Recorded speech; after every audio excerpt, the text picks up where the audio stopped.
الشمس والقمر بحسبان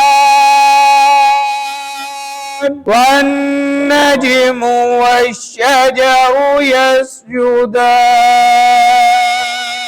والسماء رفعها ووضع الميزان ألا تطغوا في الميزان وأقيموا الوزن بالقسط ولا تخسروا الميزان والأرض وضعها للأنام فيها فاكهة والنخل ذات الأكمام والحب ذو العصف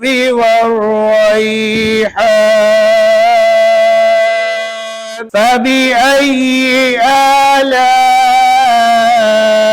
ربكما تكذبان